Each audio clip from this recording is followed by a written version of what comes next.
নমস্কার বন্ধুরা, বেঙ্গলি কিচেনের সকল বন্ধুকে স্বাগত। অনেকদিন পর তোমাদের সামনে চলে এলাম। তো অনেকদিন তোমাদের সাথে এরকম সামনে এসে কথা বলা হয় না, আজকে মনে হলো একটু আসি, তার জন্যই। তো কেমন আছো সবাই, অবশ্যই কমেন্টে এসে জানিও। আজকে একটা ডাটার রেসিপি শেয়ার করব।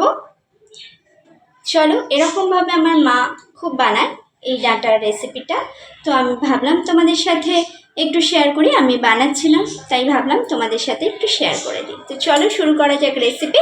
অবশ্যই কিন্তু রেসিপিটা ফুল ভিডিও ওয়াচ করো, আর অবশ্যই একটা লাইক দিয়ে কিন্তু দেখা শুরু করো। তো চলো শুরু করা যাক রেসিপি। তো দেখো, এখানে এই ডাঁটা, আলু আর বড়ি দিয়ে, তার সাথে বেগুন আছে, ডাঁটা আছে, আলু আছে, কুমড়ো রেখেছি, কুমড়ো ছিল একটু। অবশ্যই কিন্তু কুমড়ো আর বেগুনটা দেবে, তাহলে এই ডাঁটার তরকারিটা কিন্তু ভীষণ ভালো হয় খেতে। আর একটু পটল ছিল, দুটো মতো পটল ছিল, সেটাকেও আমি কেটে দিয়ে দিয়েছি। তোমরা না চাইলে নাও দিতে পারো, দিলেও কোনো অসুবিধা হয় না। আর দেখো, বড়ি নিয়ে নিয়েছি, বড়িটাকে আমি সুন্দর করে ভেজে নেব। আর এই রেসিপিটা একটু অন্যরকম বলতে কি, এতে পোস্ত, সর্ষে ব্যবহার করি, কিন্তু বড়ি দিয়ে এই ডাঁটার রেসিপিটা আমি বানাবো। এই গরমে আমাদের মুখের রুচি একদম চলে যায়, আর ডাঁটা রুচি ফেরানোর জন্য একদম উপযুক্ত একটা সবজি। আর তার সাথে যদি এরকম পোস্ত সর্ষে থাকে তাহলে তো এই রেসিপি সুন্দর হবেই। আর রয়েছে বড়ি। তো দেখো, আমি এই রেসিপিটা সর্ষের তেলেই বানাবো, কিন্তু বড়িগুলো আমি একটু সাদা তেলে ভেজে নিচ্ছি, কারণ পটল ভেজেছিলাম, সেই পটল ভাজার তেলটা আমার বেঁচে গেছিলো, সেটা দিয়ে আমি বড়িটাকে ভেজে নিচ্ছি। আর বড়িটা একদম লাল লাল করে সুন্দর করে ভেজে নিতে হবে। আজকের রেসিপি কেমন লাগলো অবশ্যই কমেন্টে জানিও বন্ধুরা। আমার সমস্ত পুরনো আর নতুন বন্ধুদের অনেক অনেক ধন্যবাদ আমার পাশে থাকার জন্য, আর আন্তরিকভাবে অনেক অনেক ভালোবাসা। দেখো, দিয়ে দিলাম সর্ষের তেল, দিয়ে প্রথমে আলুটাকে দিয়ে একটু নেড়েচেড়ে ভেজে নেব। তারপরে এর মধ্যেই দিয়ে দিচ্ছি বেগুন। আলু আর বেগুনটাকে আগে একটু ভেজে নেব। তারপরে এর মধ্যে যে কুমড়ো আর পটলটা ছিল সেটাকেও আমি দিয়ে দিয়েছি, দিয়ে এটাও আরও একটু কিছুক্ষণ ধরে ঢাকা চাপা দিয়ে কিন্তু ভেজে নিতে হবে, যাতে সবজিগুলো একদম নরম হয়ে যায়।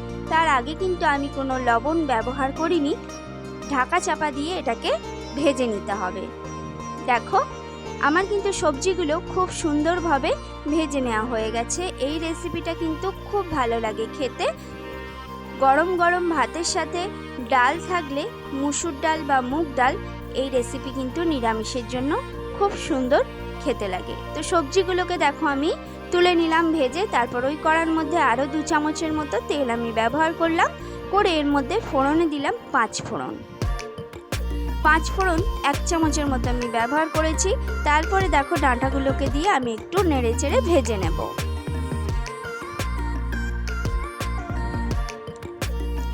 এটা আমার মা খুব বানায়, কারণ মাও এই রেসিপিটা দিদার কাছ থেকে শিখেছিল। দিদা খুব বানাতো এই রেসিপি, তো মায়ের কাছ থেকেই আমার শেখা। তো মায়ের মতো হয়তো হবে না, কারণ মায়ের হাতের রান্না একটা অন্যরকম স্বাদ হয়, যে স্বাদ আমরা আনতে পারি না। তো আমি আমার মতো করেই বানাচ্ছি। তো দেখো, এখানে পরিমাণ মতো হলুদ পাউডার, জিরে পাউডার আর পরিমাণ মতো লবণ দিয়ে আমি আবারও এই সবজিগুলোর সাথে মিশিয়ে নিচ্ছি। তারপরে দেখো, আমি এখানে সর্ষে, পোস্ত, কাঁচা লঙ্কা আর অর্ধেকটা টমেটো আমি বেটে নিয়েছি। সর্ষে, পোস্ত, টমেটো আর কাঁচা লঙ্কা বেটে, দেখো মিক্সার গ্রাইন্ডারটা ধুয়ে আমি একটু জল দিয়ে দিয়েছি।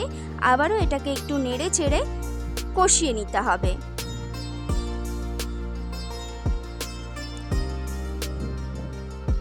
যারা নতুন বন্ধু আমার চ্যানেলে আসছো, অবশ্যই কিন্তু চ্যানেলটা লাইক দিয়ে ভিডিওটা দেখো, আর অবশ্যই কিন্তু সাবস্ক্রাইব করে পাশে থাকা বেল বাটনটা প্রেস করে আমার বন্ধু হয়ে পাশে থেকে যেও, আমিও যাব তাদের পরিবারে সময় করে। দেখো, ঢাকা দিয়ে 5-7 মিনিটের জন্য রেখে দিয়েছিলাম। তারপর আমি এর মধ্যে 2 কাঁচা লঙ্কা দিয়ে দিয়েছি, দেখো মোটামুটি গলেই গেছে সবজিগুলো, আলুটা একটু সময় লাগছে গলতে। আরও একটু আমি ঢাকা চাপা দিয়ে বড়িটাকে দিয়ে একটু নেড়ে চেড়ে ঢাকা দিয়ে কিছুক্ষণের জন্য রেখে দিলেই কিন্তু এই ডাঁটা দিয়ে সর্ষে পোস্ত রেডি হয়ে যাবে। রেসিপি কেমন লাগলো অবশ্যই কমেন্টে জানিও। এই প্রচণ্ড গরমে হালকা পাতলা খাবার খেলে কিন্তু আমাদের শরীর ভীষণ ভালো থাকবে, কারণ আমাদের এখন কিছুই খেতে ইচ্ছা করছে না, শুধুমাত্র জল খেলেই মনে হচ্ছে যেন ভালো। তো তার জন্যই এই রেসিপিটা অবশ্যই ট্রাই করো। আজকে আসি, দেখা হবে নতুন কোনো রেসিপির সাথে, নতুন কোনো ভিডিওর সাথে। সকলে সুস্থ থেকো, ভালো থেকো, অবশ্যই খুশি থেকো। এই গরমে শরীরের যত্ন নিও। সবার জন্য রইল অনেক অনেক শুভকামনা। আবার দেখা হবে নেক্সট ভিডিওতে। এতক্ষণ সাথে থাকার জন্য অনেক অনেক ধন্যবাদ। টাটা।